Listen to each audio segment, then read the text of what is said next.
Kate Middleton's first choice of car reflects her identity, says expert. Reliable. Larsa Pippen is a busty bombshell in kinky boots at Art Basel party. As she is seen for the first time after ex-BFF Kim Kardashian denied shading her. Real hoot! Coleen Rooney shocks fans with outlandish Christmas tree containing an owl.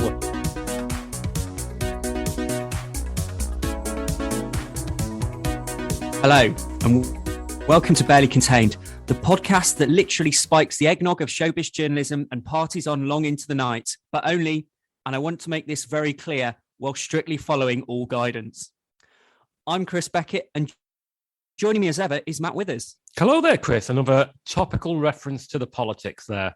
Yeah, it's good the way we're subtly bringing these in. Yeah, I fear that for people in years to come, going back through our archives, will not recall the particular political story that you're referring to here, but hey-ho. Yeah, well, it might even be, like a treasure trove for people, Where were you when... Historians of the future will plough through Barely Contained. It's a time capsule.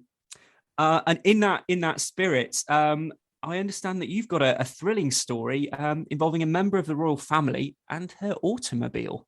Correct, Chris. This is from the pages of the express.co.uk. It's by Asfa Saxena, and it's headlined, Kate Middleton's first choice of car reflects her identity, says expert. Reliable. What, like a Robin Reliant? Yeah, yeah. She pootered round in a Robin Reliant like Del Boy and Rodders. It's not what I was expecting from Kate, but, fair play to her. It begins. Kate Middleton's first car is a perfect reflection of the Duchess's identity, a car expert has said. Oh, it's good that they've got a proper expert in. A car expert. Kate Middleton's first car is a perfect reflection of the Duchess's identity, a car expert has said. That's twice. According to reports, the Duchess drove a Volkswagen Golf when she first met Prince William in 2005. Okay. The car was later sold by her brother James for just £1,400. But what was the going rate at the time? Well, this is it. Consult your Parker's guide. The Duchess of Cambridge now drives an Audi R8 supercar, which has been dubbed as an ideal motor for royal duties. I mean, it's ideal. The amount of waving that you can do in an Audi R8 compared to other supercars, it doesn't bear thinking about. Yeah, the source isn't stated. That will be flagged up if it was on Wikipedia, but the Express has no need. No. It's now being said that her car choice reflects her as a person and inspired her and William's car purchases later down the line. Right. This is where we find out who the car expert is, who is able to make sweeping generalizations about the personality of the future king's consort. Louis Ricks, COO and co-founder of car finance platform Car Finance 247 or 24/7 presumably, commented on the Duchess's choice. Oh, it's good that they just, gently nudge that bit of information in there. He said, respectable and reliable are two words to describe a VW Golf. Some may say this reflects the Duchess of Cambridge.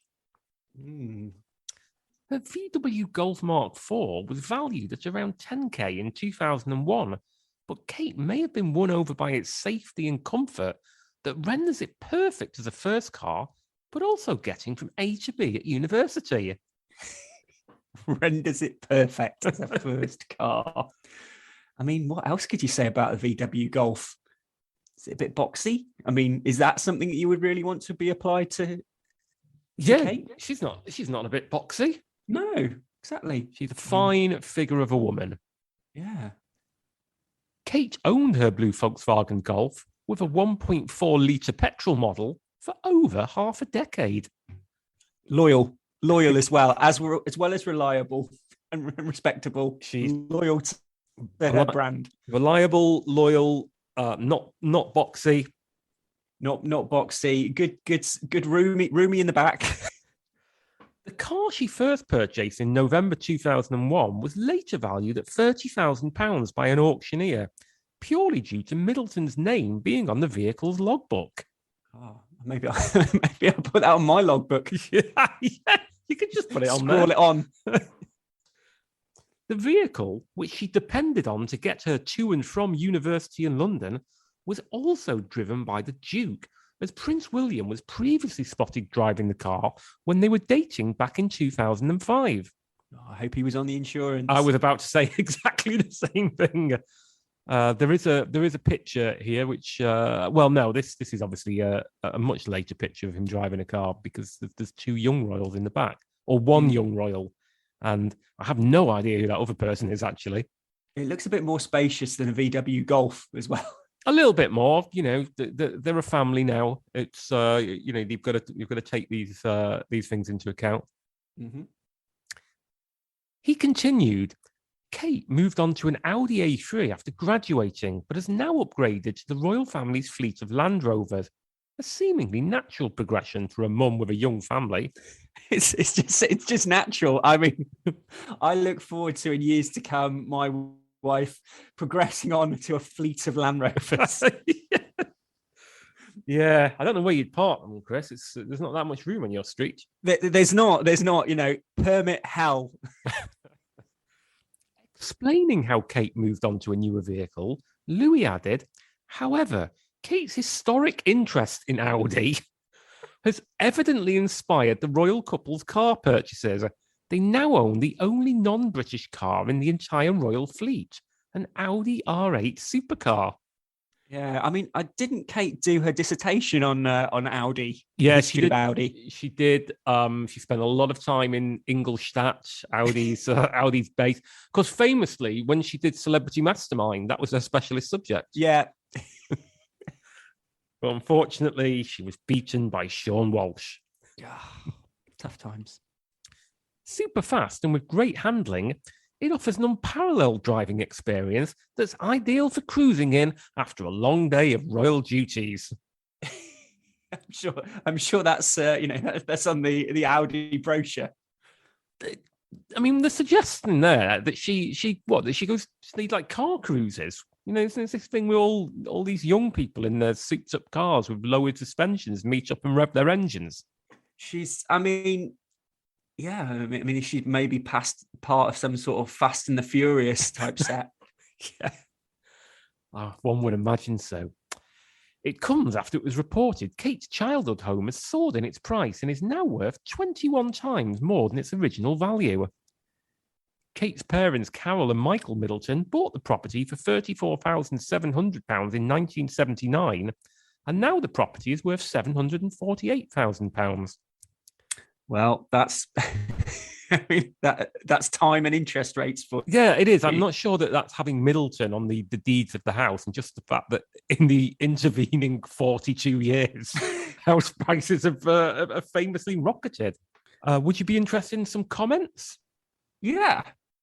Don't Do Politics says, if money was no object, we would all have a better car, greener and more economical. Fair enough. I might even give that one a like. World Watcher says, I would prefer that the royal family set an example and only purchase and drive British marques, or at the least cars manufactured in the UK. Buying and driving around in German manufactured cars does not assist British VAR engineering, it says, referring to the video assistant referees, design and manufacturing. Roger the cabin boy replies to that and says, unfortunately, the RF can't help it. No English blood in the RF and rubs off on the outsiders when they are welcomed into the fold. No, we don't need that sort of comment, Roger. And then there's a conversation that goes on about eugenics, which I think it's probably best to gloss over. G-Time says, well, she's so glamorous now when she dresses up, so she needs something more sparkly that says gorgeous. And you're saying a VW Golf doesn't say that, G-Time? And finally, Snell says, wish the British taxpayer would buy me a supercar. I should have married for money like all the royal farts. What a cynical... Oh dear, Snell, come on. if he should have watched, there was a biopic about the early days of Will's and Kate's relationship on Channel 5 a few years back. It made it very clear this was all about the love. Exactly. Chris, I believe you're looking at the Mail Online now, and it's one of those stories where I think I'm going to be saying who quite a lot. Yes, indeed. And I think that's, one of the things that really drew me to it, if I'm honest. And this is by Samir Suri for dailymail.com. Headline: Suri, tell me a story about people I have no idea who they are. Coming right up, Matt. Larsa Pippen is a busty bombshell in kinky boots at Art Basel party, as she is seen for the first time after ex-BFF Kim Kardashian denied shading her. Okay. Well, firstly, I'd say, is it Basel or is it Basel, like the Swiss city? Oh, I don't know. I should have done more research on this. Really, you really should. And in an evergreen comment for this this podcast. Do we have a standard line? And Larsa Pippen, well, I know she's a busty bombshell because it says so in the headline. I have no idea who she is. Well, I'm sure that Samir is going to, shed some light for you. Larsa Pippen was a sizzling sensation as she attended an Art Basel party in Miami Beach this Friday night. The 47-year-old slipped into a busty white peekaboo cocktail dress that emphasized her hourglass figure at the Playboy X Big Bunny party at Casa Tua. Oh, my word. Right. I would say she's described as having a white peekaboo cocktail dress. I would say the only item of clothing that should have peekaboo in the name, it should be for toddlers. Yeah, I'd go along with that. Hours earlier, her former close friend Kim Kardashian denied taking a veiled swipe at Larsa with an Instagram caption. Kim pouted up a storm in a selfie and wrote underneath it, "They can steal your recipe, but the sauce won't taste the same." Ooh, that's quite a burn, isn't it? Yeah. Commentators gushed that she was being savage and wrote, "Oop, the shade go off, bae," with some regarding the caption as a dig at Larsa. This is at the point where it increasingly doesn't resemble English for me. Yeah, I mean, one of the things, as I said, that drew me to this story was I was kind of thinking of it, when you throw a stick for a dog, but you don't actually throw the stick. You kind of mime to do it, and the dog kind of looks at you slightly confused, with a slightly confused expression, not knowing where the stick is or why you've fooled them. That's how I imagine your expression is when you read sentences like the last one. I kind of feel when I see these stories on Mail Online and it's about somebody called Larsa Pippen pouting up a storm and writing a comment on an Instagram post saying, "Oop, the shade go off, bae." When Paul Dacre reads this, has he got any idea what any of these words mean in his publication? I'm sure he's absolutely on top of it. Could you imagine in Mail conference, Paul Dacre saying, "Oop, the shade go off, bae"? Word. One commentator, however, was less impressed by Kim and quipped, "You stole the look of a Latina," with a crying, laughing emoji. Oh, I don't know what's going on here. Days earlier, a trailer dropped for the Real Housewives of Miami reboot, and Larsa, one of the stars of the show, was accused in it of trying to ape Kim. Right. So I didn't know there was a reboot of the Real Housewives of Miami because I had no idea there was a Real Housewives of Miami and that it was considered so iconic enough that somebody has now taken that intellectual property and rebooted it. Yeah. Original. Adriana De Mora slated Larsa, "You left this group of women after season 1, come back with a butt as big as Kim Kardashian's, trying to become the new Kim Kardashian, which you're never going to be." What? However, amid the speculation that Kim was having a go at Larsa with her Instagram caption, she fired up her Twitter to deny as much. She fired up her Twitter? Yeah. What, she clicked on the app? She's obviously got a very old school version of the app. She's not been updating. Yeah, she's got a really, really old phone, which you've got to crank up like those old radios that were self-powered. Exactly, it's a rotary. the rotary dial. No shade throwing. I don't do subs. I want everyone to win. I just had a good caption, lol, Kim wrote in response to a fan tweet. Right. So she doesn't do subs. Something that Gareth Southgate got a lot of criticism for during the last Euros. Well, yeah, especially, if you do subs, spread them out a bit. Don't just bring them on for penalties. Kim, who filed for divorce from her third husband, Kanye West, in February, used to be close friends with Larsa, who is herself the estranged wife of Scottie Pippen. Oh, for God's sake. I don't read them, but I believe that in these George R.R. Martin books, they actually have like enormous family trees at the start of it, so you can go back and work out who's who and who they're related to. I feel that every single one of the articles about these people needs to have a link through to a family tree so you can see who's who. And this Scottie Pippen, is this the former basketball player? Oh, one would assume so. Yeah. Interesting. Anyway, during his infamous Twitter tirades last year attacking Kim and her family, Kanye at one point mysteriously tweeted and then deleted Larsa. It's like a single word. This could be like a murder mystery. The friendship between Kim and Larsa has come to an end, and last November, Larsa blamed Kanye for the rupture.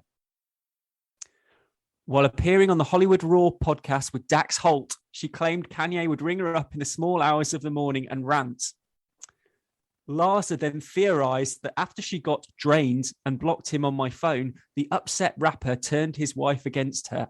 Not that I want to, pour scorn on Larsa, but theorized. I'm not sure that's the verb. No. She also denied dating Tristan Thompson after he took up with Khloe Kardashian, but confessed that she was seeing Tristan before Khloe. And it's nice just to, in the very last paragraph of the story, just completely throw another random name in there who's not been mentioned in any of the previous 30. Yeah, it's great. It's a great tale. Yeah, I've literally no idea what we've just read there. Anyway, maybe we should end on a bit of a Christmassy note. What say you? Yes, I absolutely agree, which is why I am turning to a story on the Sun Online. It's by Shan Ali, and it's headlined, Real Hoot. Coleen Rooney shocks fans with outlandish Christmas tree containing an owl. And the owl is capped up. That's why I said it loud. Yeah. Let's go. Christmas will be a real hoot in the Rooney household as wife Coleen has put up an owl-themed tree. Very proud of that real hoot gag. Yeah, I was going to say, so good they used it. Scrolls down about 3 times. The mum of 4, 35, took to Instagram to reveal the festive display in her Cheshire mansion today. Coleen enlisted the help of interior designers to put together the stunning tree, which featured white and silver fir and frosted pine cones. Do you really need interior designers to help you? Of a Christmas tree? You get interior designers in front of a Christmas tree, you really have far too much money. Mm. The tree, which appears to be in Cole's lounge, is adorned with oversized silver baubles and oversized bows. I mean, Cole, is that acceptable? Is that what we call her now? I've never heard her referred to as Cole. Cole sounds like a kind of mate of your dad's, doesn't it? Yeah. It also feels a bit that, perhaps the Sun kind of angling for, sometime down the line when they've got a really short space to write a headline about the Rooneys. Yeah, they can just bring it down to Cole. Yeah. It also feared unusual decorations in the shape of an owl, which is placed at the top of the tree. Right. So we know that the owl is a big part of this story because it was capped up in the headline. Yeah. And it said that it shocked fans. Yeah. So we're getting into the meat of this now. So presumably you'd think we're going to hear a lot about this owl and the reaction of the fans to it. You would think we've established that. Yeah. Yeah. Never mentioned again. So So it goes on. So that's your one mention of this owl. It goes on. Coleen's festive decorations comes after she was spotted cozying up to husband Wayne on a rare night out together after a romantic spa weekend. That's not really a rare night out together, is it? I mean, I imagine it really isn't. I've no idea. I'm not party to the Rooney shared calendar. The mother of rare four night out that our photographers were in the area. Well, quite. The couple was spotted on the red carpet for the world premiere of Robbo, the Brian Robson story, at Home Cinema in Manchester last month. Mm. The mother of four looked stunning in a black jumpsuit, which she paired with shiny gold heels, large gold hoop earrings, and a black leather bag. Meanwhile, hubby and former footballer Wayne looked suave in a black suit and tie over a white shirt, completing his look with black shoes.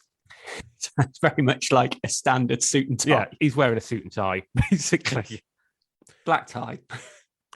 The couple were all smiles for their photographs as they were joined on the red carpet by football star Harry Maguire and his partner Fern Hawkins.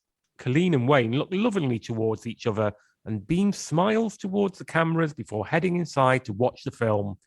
And then it goes on and on and on and on, and there's not a single mention of the owl. Yeah, I mean, I'm disappointed. There's not even any comments. Yeah, because I reckon, maybe they've taken them down. Yeah, because there were people saying, "What? Where's the owl, guys?" Yeah, come on, guys! You promised us an owl, and fans' stunned reaction, shocked indeed reaction to it. You can't just dangle a bird of prey, just pull it away. Yeah, and there we are. Yeah. Oh well, kind of festive anyway. Yeah, it was a nice kind of Christmassy type tale. But if you want more festive, I'm just dropping you on this because I didn't let you know. If you want more festive news, in a couple of weeks' time, we'll have our Christmas spectacular. Ooh, yeah. Are you up for that? Well, yeah. But in the interim, Chris, how can people engage with us on the old socials if they wish to fire up their Twitter like Larsa Pippen? Yeah, well, if you want to fire your Twitter up, I would go to as a very first port of call, go to at barely_pod, where you will find all sorts related to this podcast and previous episodes and clips. Similarly, if you go to Facebook. Or Meta, I mean, it's still Facebook, isn't it? I think you can go to Barely Contain the Podcast and get similar stuff. You can indeed, and while you've got your internet open in front of you, why not subscribe to us on your podcatcher of choice, which is liable to be the one you're currently listening to this on. Give us a little review, 5 stars, please. Gets us in front of more pairs of lug holes. And, just broadly get the word out there about Barely Contained. Tell your friends, tell your haters, like Larsa Pippen. Yeah. I mean, I think at the moment we're kind of in kind of podcast circles, we're a bit like a VW Golf, but we want to be an Audi R8 supercar. Yeah, we're reliable, but we want to go cruising. Exactly. I'm off to go cruising now, Chris. But we'll be back in a couple of weeks' time, won't we? We will indeed. Yeah. Very good as ever, Matt. And to everyone else, I'll see you soon. Bye-bye. Bye.